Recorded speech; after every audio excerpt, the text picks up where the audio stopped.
I knew something was wrong the moment she looked at me like she was waiting for me to fall apart. It was Christmas Eve, the living room lit only by the tree and the soft yellow glow of the heater, and my wife, stood in front of me with her hands clasped like she was delivering a eulogy. Not a gift. Not a surprise. Confession. And I remember thinking, so this is it. This is the night my life breaks open. She took a breath. I need to tell you something before tomorrow, she said gently, like she was comforting a child. I don't want to lie anymore. I didn't sit. I didn't blink. I just stared at her and waited for the truth I had already known for months. Before the betrayal had a name. The signs had come slowly. Little things I kept trying to explain away because loving her had become such a habit that doubting her felt like a sin. Late-night project calls with her coworker Kevin. A second phone she claimed she needed for client privacy. A sudden shift in how she dressed. More makeup, more perfume, more effort, but none of it pointed toward me. The worst part wasn't the suspicion. It was the way she became kind. Overly kind. Soft. Gentle in that guilty way people get when they've already decided to hurt you. I'd ask how her day was, and she'd smile too long before answering. I'd kiss her goodnight, and she'd hug me like she was apologizing for something she wasn't brave enough to say. And every time she pulled away, I felt a thread snap inside me. But I didn't confront her. Not yet. The gift I never asked for. She walked toward me, her steps slow and deliberate. I could see the rehearsed speech behind her eyes. Please don't interrupt, she whispered. Just let me finish. I nodded. I've been seeing someone. It just happened. Her voice cracked but her eyes stayed dry. I didn't plan to fall in love with him, but I think I have. She watched me like I was supposed to crumble. Like she was handing me a tragedy wrapped in shiny Christmas paper. The room felt too warm, too small, too heavy with her honesty, the kind that arrives too late to be useful. I took a breath. How long? 6 months. She flinched. But emotionally, maybe longer. I waited for sadness, anger, numbness, something. But all I felt was relief. Because now it was her turn to be caught unaware. The truth she never expected. I walked past her, went to the drawer near the hallway, and took out a letter. Folded neat, untouched since the day I received it. She looked confused.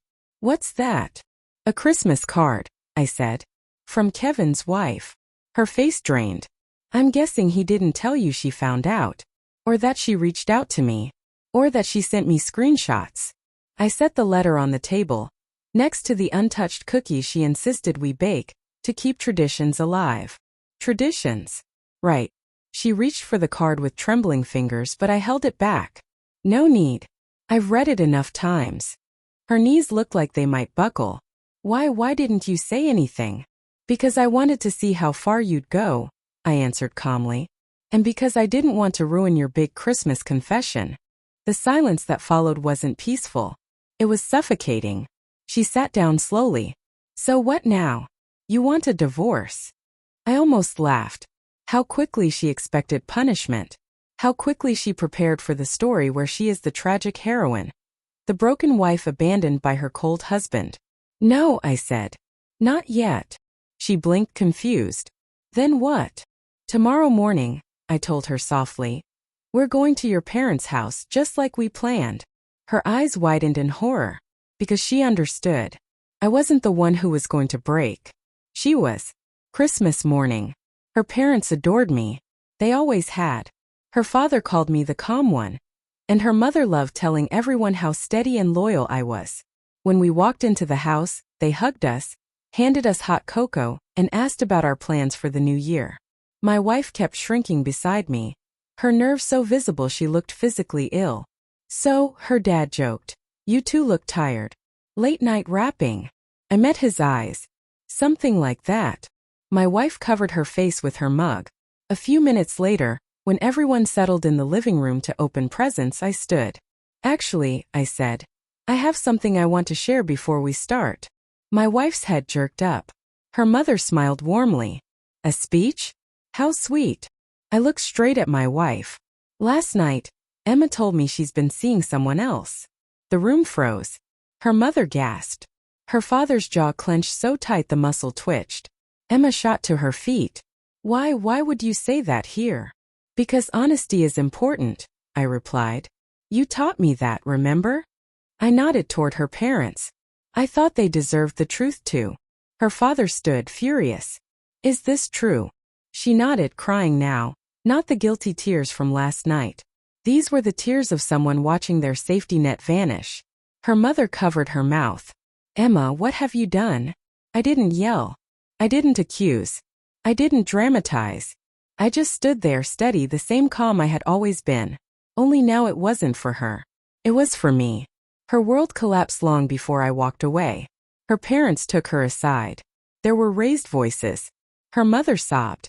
Her father spoke in the low, disappointed tone men reserve for the moments that truly break them.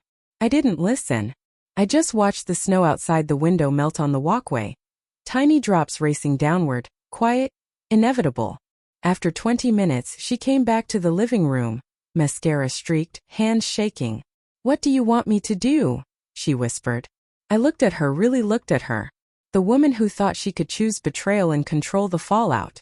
The first thing, I said gently, is for you to move out when we get home. She collapsed onto the couch, sobbing into her palms. And the second? She choked out.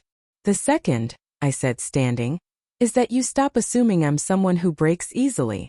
Her parents looked at me the way people look at a man who just walked through fire without burning. I walked toward the door, put on my coat, and said the last thing I had left to say. Merry Christmas, Emma. Aftermath. The divorce was clean, quiet, surprisingly civil. She tried apologizing months later, saying she didn't realize what she had. But by then I wasn't angry. I wasn't heartbroken. I wasn't even interested. I had learned something important. Sometimes the only revenge you need is to show someone the version of yourself they never believed you could be. And sometimes the person who walks away is the one who truly wins.